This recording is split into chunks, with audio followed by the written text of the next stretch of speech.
Assalamualaikum warahmatullahi wabarakatuh. Perkenalkan, saya Anita Syarmata dari Prodi Pendidikan Sejarah Angkatan 2021 kelas B. Di video kali ini, saya akan menjawab soal ujian tengah semester dari mata kuliah Sejarah Kolonial dengan dosen pengampu Bapak Nurdiansyah, MPD. Baiklah, saya langsung menjawab soal pertama, yaitu jelaskan bagaimana pentingnya sejarah masa kolonial sebagai sarana untuk memahami sejarah Indonesia dengan mengemukakan bukti serta penalaran. Menurut saya, pentingnya sejarah masa kolonial ini ialah agar para generasi muda mengetahui bagaimana perjuangan bangsa Indonesia dalam melawan penjajah, dalam meraih kemerdekaan. Lalu sebelum itu bagaimana para pahlawan itu dengan jiwa yang berkobar untuk meraih kemerdekaan Indonesia pada saat itu. Dengan banyaknya halangan dan rintangan serta banyaknya tokoh-tokoh yang pada akhirnya setelah mereka berjuang, setelah mereka bertahan dengan perjuangannya, mereka diasingkan serta dipenjara oleh kolonial yang pada masa itu menduduki Indonesia. Nah, lalu soal selanjutnya yaitu soal nomor 2 terkait dengan perkembangan awal bangsa Indonesia masa kolonial. Nah,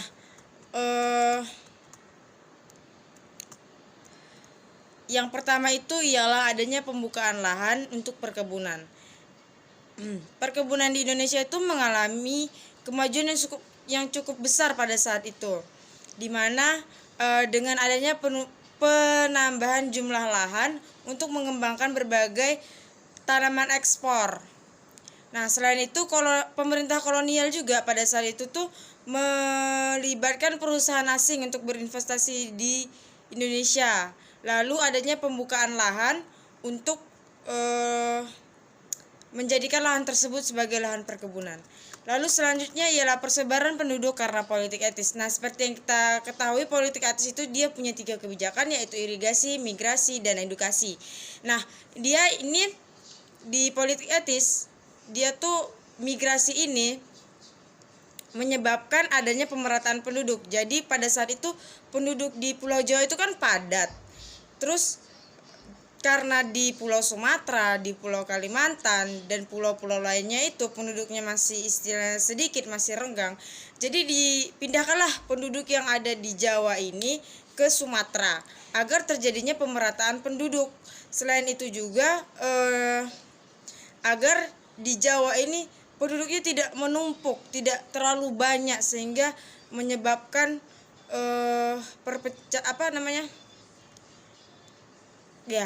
kepadatan penduduk lah.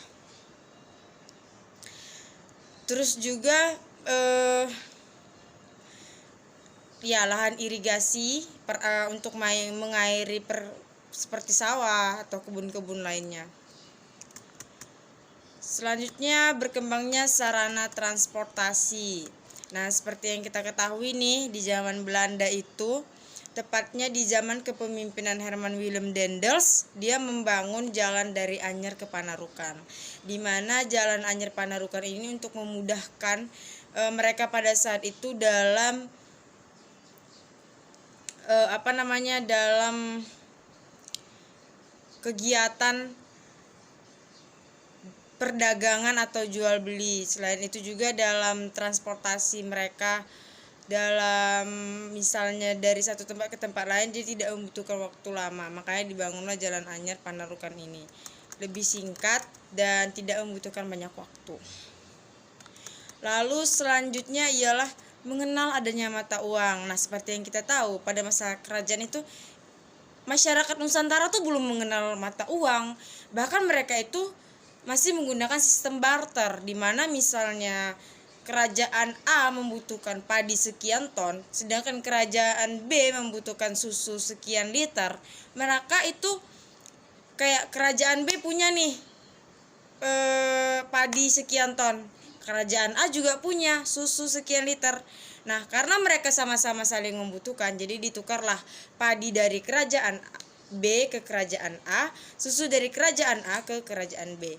Namun di sini pada masa kolonial, Indonesia sudah mengenal yang namanya mata uang. Nah, mata uang ini pertama kali muncul itu pada zaman Belanda. Ya, pada zaman Belanda. Baik, soal selanjutnya. Perbandingan awal penjajahan masa kolonial dengan penjajahan masa kolonial baru. Nah, pada masa kolonial, pada masa baru-barunya datang Belanda ke Indonesia, baru-barunya datang penjajahan dari Eropa, bangsa-bangsa Eropa ke Indonesia, itu para pejuangnya itu masih menggunakan istilahnya senjata berupa fisik, kayak misalnya bambu runcing atau senapan yang dibuat dari bambu. Mereka itu masih melawan penjajahan itu menggunakan fisik. Nah, di zaman kolonial baru itu sudah munculnya kaum-kaum terpelajar itu kayak seperti mereka berinovasi, kayak gak bisa lagi nih kita melawan penjajahan ini menggunakan fisik. Yang ada kita selalu kalah, yang ada kita selalu habis dibantai gitu. Nah, mereka jadinya membuat kayak contohnya tuh organisasi. Seperti yang kita tahu adanya pergerakan nasional, di mana di dalamnya tuh terdapat sekitar mungkin 13 organisasi nasional yang mereka bergerak atau didirikannya organisasi itu sebenarnya dengan satu tujuan yang sama, yaitu memerdekakan Indonesia atau membebaskan Indonesia dari penjajahan kolonial pada saat itu. Jadi mereka tuh melawan tidak lagi dengan secara fisik, tapi mereka melawan secara istilahnya tuh secara pikiran, secara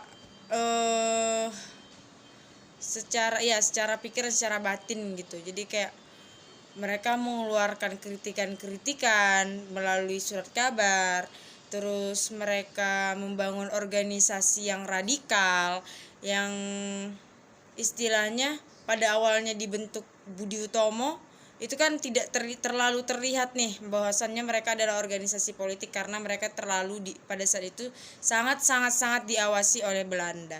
Nah, seiring berkembangnya waktu, karena Budi Utomo tadi yang pertama kali mendirikan organisasi, nah Budi Utomo ini memantik organisasi lain. Nah, seperti yang kita tahu, Indispartij merupakan organisasi radikal. Nah, mereka melawan Belanda tidak lagi menggunakan senjata. Lalu pengaruh lahirnya golongan elit dalam pergerakan Indonesia serta bagaimana komitmen generasi penerus dan memahami masa-masa pergerakan tersebut. Nah, lahirnya golongan etis ini tidak terlepas dari kebijakan politik etis yang dikaitkan dengan tulisan-tulisan dan pemikiran Van Deventer. Salah satu tulisannya adalah En Ires Schuld atau Hutang Kehormatan, yang dimuat di dalam harian De Gids pada tahun 1899. Nah, isi dari tulisan tersebut itu ialah di mana Belanda itu harus membayar hutang budi kepada Indonesia. Gimana caranya? Ya, dengan meningkatkan kesejahteraan rakyat Indonesia pada saat itu gitu loh. Nah, awalnya kritikan itu tidak diterima. Nah, karena adanya desakan, maka kritik itu lama-lama diterima. Nah, programnya itu seperti yang sudah kita jelaskan di soal nomor 2. Itu ada migrasi, edukasi, dan irigasi.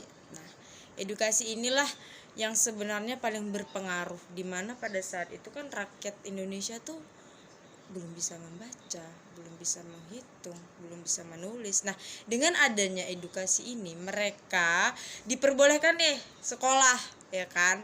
Diperbolehkannya sekolah, tapi tidak terlalu atau tidak sedalam anak-anak gubernur sekolah pada saat itu. Jadi dengan adanya sekolah ini muncullah golongan elit atau golongan terpelajar. Nah, golongan elit ini disebut sebagai golongan priai. Nah, golongan priai ini mereka banyak yang berprofesi sebagai dokter, guru, jurnalis, dan aparatur pemerintahan. Selain itu, golongan elit baru mengubah corak perjuangan masyarakat dalam penindasan pemerintah kolonial dari yang bersifat kedaerahan menjadi nasional serta menjadi awal pergerakan nasional. Nah, ini seperti saya bilang tadi, awalnya itu juga mereka tuh masih kayak misalnya nih Sumatera dijajah. Ya udah, rakyat Sumatera aja yang melawan penjajah itu. Rakyat Jawa, rakyat Jawa kan juga lagi dijajah. Untuk apa kita bantu Sumatera? Toh kita sama-sama dijajah. Sebenarnya pada saat itu mereka masih bersifat kayak memikirkan daerahnya sendiri. Nah, munculnya golongan terpelajar ini dijadikanlah satu. Kayak kita ini satu kesatuan loh, tujuan kita ini sama loh. Kayak kita tuh sama-sama mau meraih kemerdekaan gitu. Ayolah kita bersatu gitu. Nah, kita sebagai generasi muda harus mengetahui nih, harus mempelajari dan memahami bagaimana perjuangan golongan elit untuk membuka lembaran baru dalam bidang pendidikan. Nah, di masa sekarang ini dengan banyaknya pengaruh dari budaya luar, masuknya teknologi canggih, semakin berkembangnya zaman, kita sebagai generasi muda jangan mau terpengaruh zaman tersebut.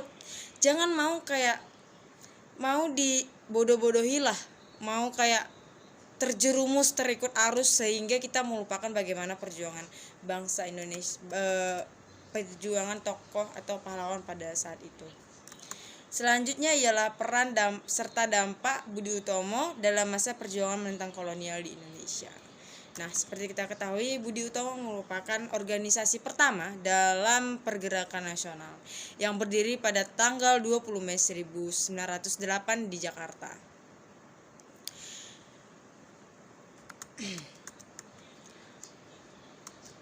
Budi Utomo ini memiliki tujuan, ya seperti yang saya bilang, tidak jauh-jauh dari untuk memerdekakan Indonesia juga. Cuma tujuannya ialah untuk memajukan pendidikan Indonesia.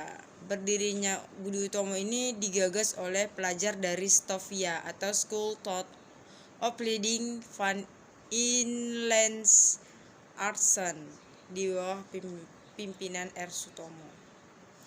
Nah, kegiatan Budi Utomo di kancah politik dimulai ketika adanya Perang Dunia I, yaitu pada 1 Agustus 1914, yang mana Jerman pada saat itu telah mengumumkan bahwa Jerman akan perang dengan Rusia, yang disusul oleh Prancis pada tanggal 3 Agustus 1914, yang juga pada saat itu mengumumkan perang pada Jerman. Lalu pada 4 Agustus Inggris juga mengumumkan perang kepada Jerman. Dalam gerakan politiknya, Budi Utomo ini memiliki sekitar 6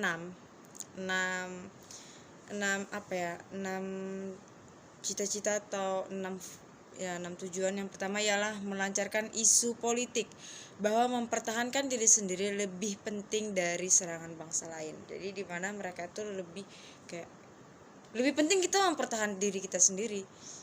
Lebih penting kita kayak menjaga diri kita sendiri dari serangan mereka nih, bangsa lain. Terus mendukung adanya gagasan wajib militer bagi bangsa pribumi. Nah, dengan adanya wajib militer ini, seketika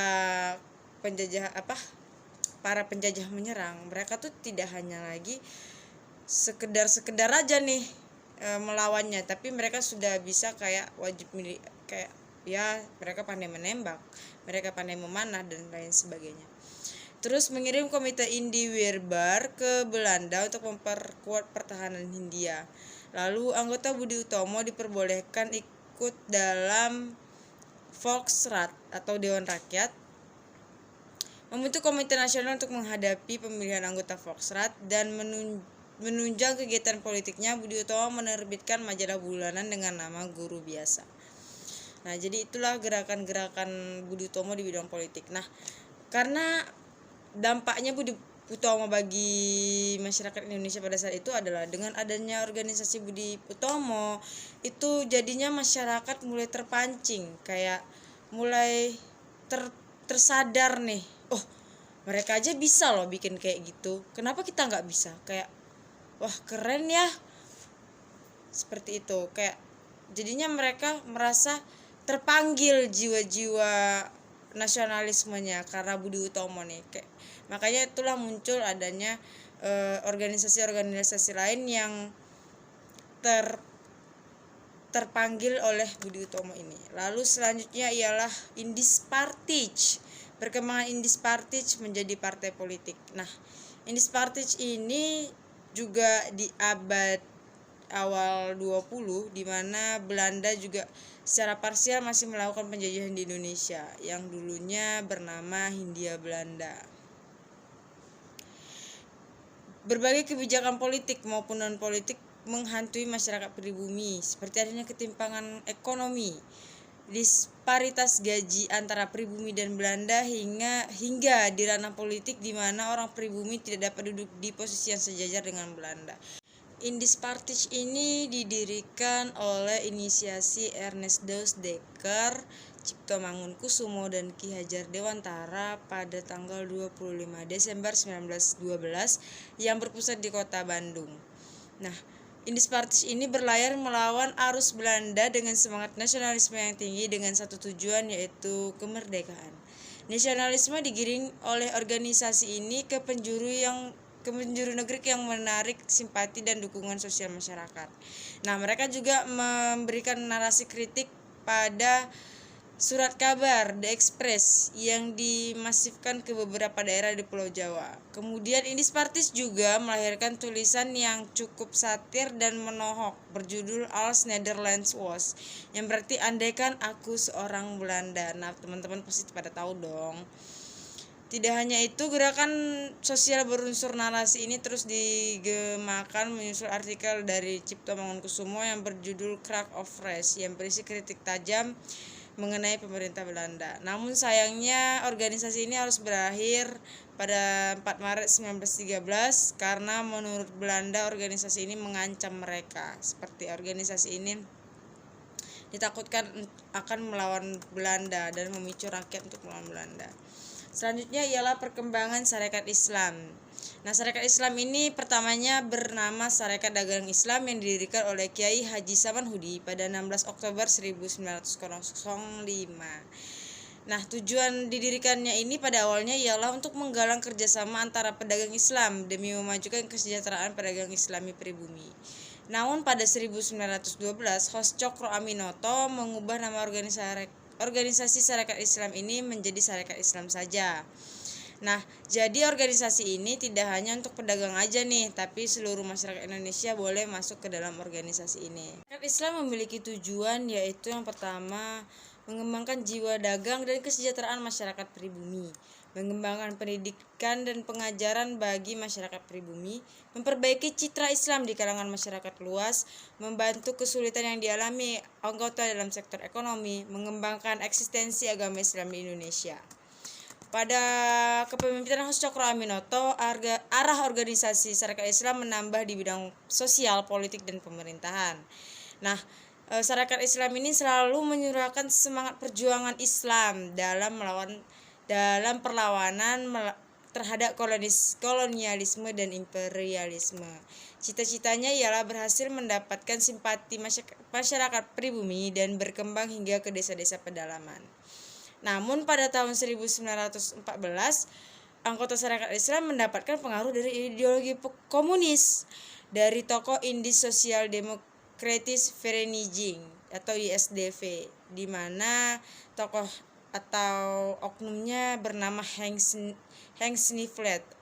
Nah, jadi anggota-anggota Sarekat Islam ini sebagian atau oknum-oknum tersebut itu banyak yang kayak jadinya mereka lebih suka ke arah yang radikal, ke arah yang komunis daripada yang diem-diem atau misalnya yang terlalu lembut atau terlalu halus. Jadi mereka tuh kayak seperti Tan Malaka yang kita tahu nih. Dia kan ini ya, kiri ya. Nah, dia tuh termasuk salah satu tokohnya. Nah, jadi terbagi dua lah akhirnya Sarekat Islam ini, di mana SI Merah dan SI Putih. SI Merah ini berarti dia komunis, SI Putih ini berarti dia ya memang Sarekat Islam yang kayak istilah sucinya lah ya. Nah, SI Merah ini di bawah pimpinan Samun dan Sarekat Islam Putih di bawah pimpinan Hos Cokro Aminoto. Baiklah, sekian dari saya. Jika ada salah kata saya mohon maaf. Saya akhiri dengan wabillahi taufiq wal hidayah. Wassalamualaikum warahmatullahi wabarakatuh.